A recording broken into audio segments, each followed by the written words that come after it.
Шокирующая ситуация в Таджикистане. Почему правоохранительные органы подняты по тревоге?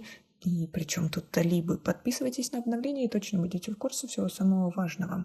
Вечером 11 июня в Паншере сгорел отчий дом посла бывшего правительства Афганистана в Таджикистане Мухаммада Захира Акбара. Посол утверждает, что пожар – дело рук талибов. Талибан должны знать, что дома можно сжигать, но дух сопротивления угнетению и терроризму остается, написал Акбар на своей странице в Facebook.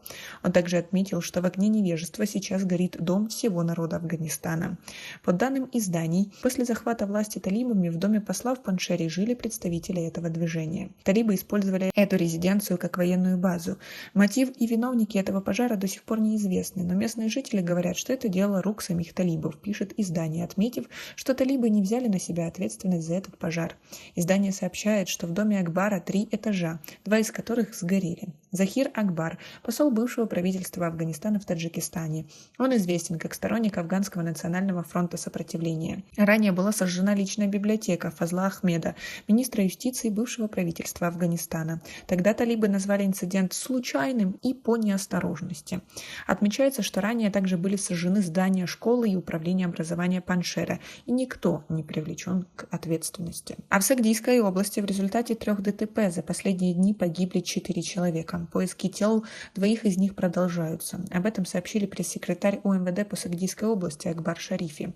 Он сообщил, что аварии со смертельным исходом произошли на дорогах Канибадам-Дехмой, Душанбе-Чанак и Худжанд-Ашт. По его словам, в первом ДТП 28-летний мужчина за рулем автомобиля Opel Astra сбил 53-летнего мужчину из села Лохути города Канибадам при движении по трассе Канибадам-Дехмой. Пострадавший скончался в больнице. Второй случай произошел на 120-м километре автодороги Душанбе-Чанак, Айнинский район. 38-летний житель Душанбе не справился с управлением автомобилем и упал в реку Фондарё. Его поиски, а также его 57-летней пассажирки продолжаются, добавил Акбар Шарифи. Еще одна авария зарегистрирована на дороге Худжанд-Ашт, где в результате ДТП скончался 25-летний житель Худжанда. В 2022 году в Таджикистане в результате 196 дорожно-транспортных происшествий погибли 416 человек, еще 1197 человек получили различные травмы. Также многих поразила ситуация, когда столичная милиция задержала 42-летнего жителя улицы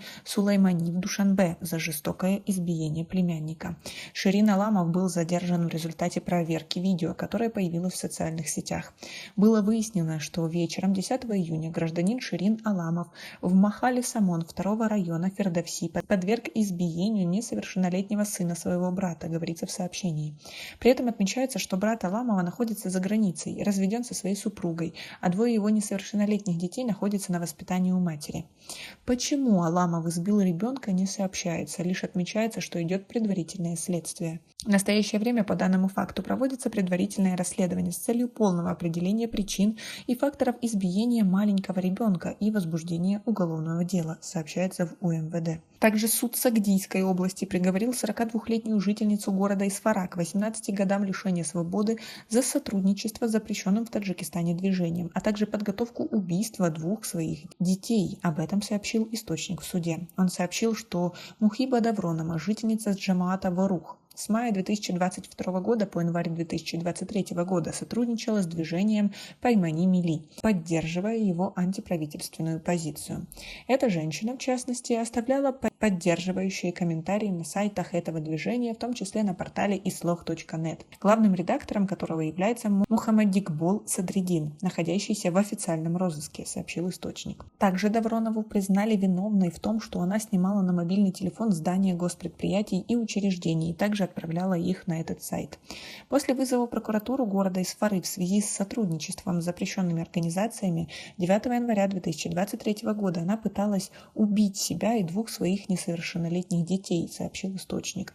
По его словам, она сначала употребляла яд для уничтожения крыс, а потом и накормила им своих детей. Только благодаря тому, что в этот день Давронова была доставлена вместе с детьми в Исфаринскую прокуратуру для допроса, их удалось спасти. И женщину, и детей, которым стало плохо, доставили в центральную больницу города, сообщил источник. По завершению следствия решением суда Давронова по совокупности приговорена к 18 годам лишения свободы. Мнение самой женщины, ее родственников и представителей защиты получить не удалось. Напомним, что Верховный суд Таджикистана признал несколько организаций и связанных с ними сайтов террористическо-экстремистскими, а людям, поддерживающих их взгляды, в том числе за лайк, грозит уголовная ответственность. Как вы относитесь к такой ситуации и к тому, что все это произошло за небольшой срок в Таджикистане? У нас пока на этом все. Оцените наше видео подпиской и лайком. До скорой встречи!